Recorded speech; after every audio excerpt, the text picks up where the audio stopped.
দুপুরের রান্নাটা করে নিচ্ছি। আর সাজিদ তো ওঠেনি, এখনও ঘুমাচ্ছে। দুপুরের রান্না আমার হয়ে গেছে। সকালে চাপটি ভাজছি। আমি আর সাজিদ চাপটি খাচ্ছি। আসসালামু আলাইকুম। Hello everyone. আমি রিনু, লাইফস্টাইল লাইফ থেকে রিনু অ্যান্ড রিনু ব্লগ নিয়ে চলে আসলাম তোমাদের মাঝে। তোমরা সবাই কেমন আছো? আশা করি ভালো আছো। তোমাদের দোয়া আল্লাহর রহমতে আলহামদুলিল্লাহ আমি বেশ ভালো আছি। এখন রান্নাঘরে সকাল সকাল চলে এসেছি। আজকে বাইরে যাব, ওই জন্য ভাবলাম যে সকাল সকাল রান্না করে নিই।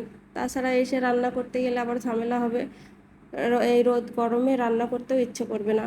ওই জন্য চুলা ধরায় কড়াই দিয়ে দিলাম, তারপর তেল দিয়ে পেঁয়াজ একটু ভেজে সব মশলা দিয়ে দিয়েছি। দিয়ে ভালো করে কষিয়ে নেব। একটু পানি দিয়েও দিলাম। দেওয়ার পরে ভালো করে কষানো হয়ে গেছে। কষানো হয়ে যাওয়ার পরে কচুগুলো দিয়ে দিয়েছি। দিয়ে ভালো করে তেলের উপরে একটু নাড়াচাড়া করব, মশলার উপরে নাড়াচাড়া করে পুঁই শাকগুলো দিয়ে দেবো। এই যে পুঁই শাকগুলো দিয়ে দিলাম। এখন ভালো করে নেড়ে নেব।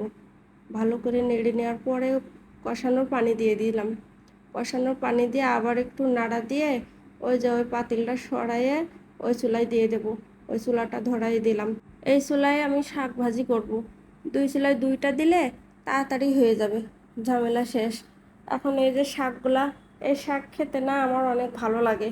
শাকগুলা সুন্দর করে বেছে ধুয়ে রেডি করে রেখেছি। পেঁয়াজ মরিচ ও রসুন কাটছি।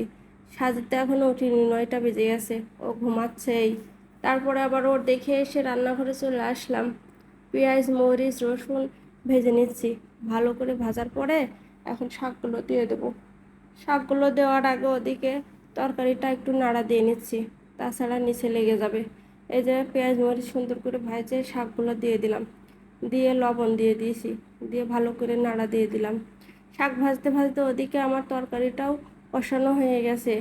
এখন ঝোলের পানি দিয়ে দেব। ঝোলের পানি দিয়ে একটু নাড়া দিয়ে ঢেকে দেব।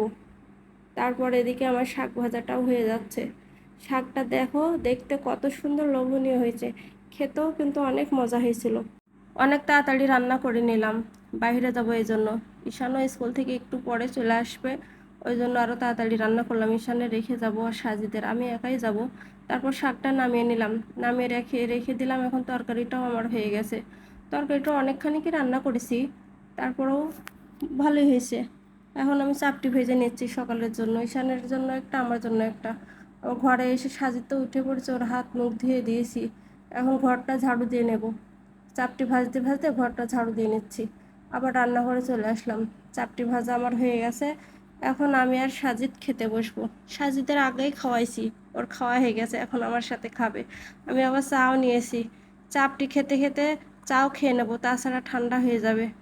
আজকের মতো ভিডিওটি এ পর্যন্ত। আল্লাহ হাফেজ।